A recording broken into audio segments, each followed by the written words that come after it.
Bienvenidos una vez más a cómo hacer para resolver ecuaciones diferenciales totales exactas o CHAPREPTE. En esta tercera entrega lo que vamos a trabajar son dos métodos de resolución de ecuaciones diferenciales totales exactas que son mucho más sencillos que los que vieron en el video de Javi Profe. El primer método que vamos a ver en este video es el método sin nombre o, como a nosotros nos gusta llamarlo, método Saldarelli. Como habrán notado en los videos anteriores, o bueno, como esperamos que hayan notado en los videos anteriores, para resolver cualquier ecuación diferencial total exacta, es necesario recurrir al cálculo de una función auxiliar o función potencial f de x, y, es decir, a una función de dos variables. Como cualquier función de dos variables, se puede representar como una función que dependa únicamente de x, una función que dependa únicamente de y, y una función que dependa tanto de x como de y. Considerando esto y teniendo en cuenta que la expresión característica de una ecuación diferencial total exacta es la siguiente, podemos recordar lo que nos dijo Javi en el video anterior acerca de que m y n forman parte de la función auxiliar f porque son las derivadas parciales de la misma respecto de x y respecto de y. Entonces, si integro tanto m como n respecto de la variable a partir de la cual fueron derivadas, voy a encontrar sus primitivas que, a la vez, forman parte de la función auxiliar f. Al integrar m respecto de x, lo que obtenemos es una función h que depende únicamente de x, una función y que depende tanto de x y de y, recuerden que en este caso y se consideraría constante, y al ser una integral indefinida, la constante al final de la integración. Cuando integramos n respecto de y, lo que obtenemos es ahora una función g, que depende solo de y, la misma función y que en el paso anterior, y como siempre la constante al final de la integración. Estas dos integrales que resolvimos nos sirven para encontrar la función potencial f, porque como vimos en el primer paso, necesitábamos de la función h, que depende solo de x, y ya la tenemos. Necesitábamos de la función g, que depende solo de y ya la tenemos. Y también necesitábamos de la función y, que depende tanto de x como de y, que también la encontramos. Acá es necesario aclarar que si bien la función y forma parte de las dos integrales, para reescribir la función f de x y la cuento una única vez porque justamente es lo que tienen en común ambas integrales. También hay que agregar en la función f de x y las dos constantes que aparecen en la integración. Acá yo me salté un paso, me tomé el atrevimiento de hacerlo porque al operar con constantes es lo mismo que yo escriba constante 1 más constante 2 que, por ejemplo, constante 3.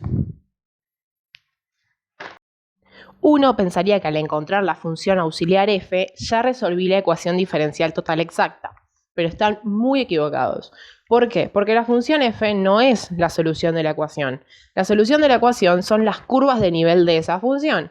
Entonces, el último paso necesario para arribar a la solución es igualar toda esa expresión obtenida a otra constante, que yo llamé C4. Para terminar, y de nuevo salteándome operaciones entre constantes, por ejemplo, en este caso restar miembro a miembro C3, es que llego a la que sí es la solución de mi ecuación diferencial total exacta. El segundo método que vamos a trabajar en este video es el que se conoce como método de agrupamiento y que muchas veces no se trabaja en la bibliografía sobre el tema. Si consideramos la forma característica de una ecuación diferencial total exacta, lo que podemos hacer es dividir miembro a miembro y término a término por diferencial de x. Antes de que se pregunten por qué por diferencial de x, se los respondo yo. En el primer término, ambos diferenciales se anulan. En el segundo término no, pero obtenemos la expresión diferencial de y sobre diferencial de x, que todos sabemos que es igual a y'. Y en el segundo miembro, 0 sobre el diferencial de x es 0.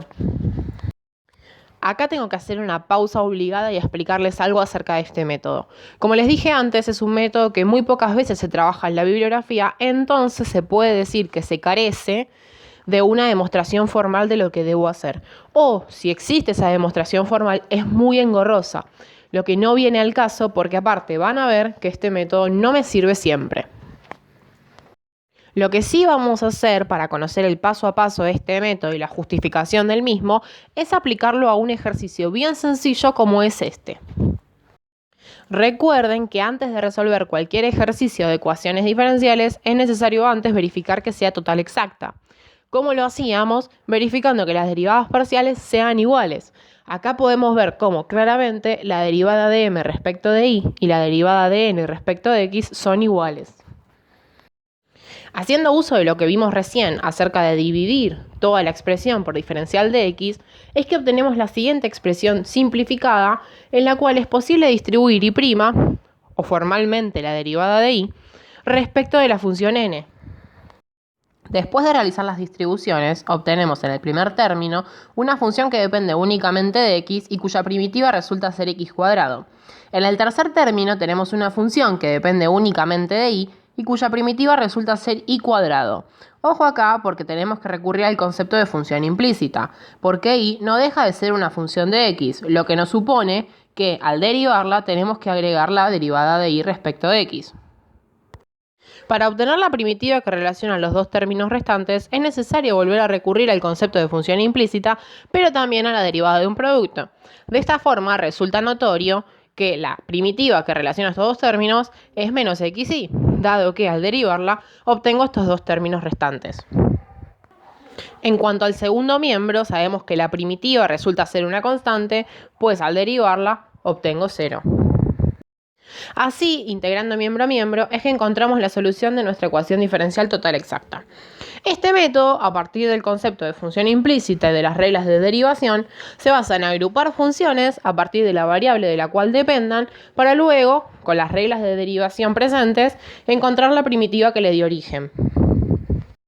Retomando el spoiler que les hice antes, este método no resulta efectivo en todos los casos en los que debemos resolver ecuaciones diferenciales de este tipo, porque al tener que recurrir a las reglas de derivación de forma mental, muchas veces no es notorio ver cuál fue la primitiva que le dio origen a nuestras funciones.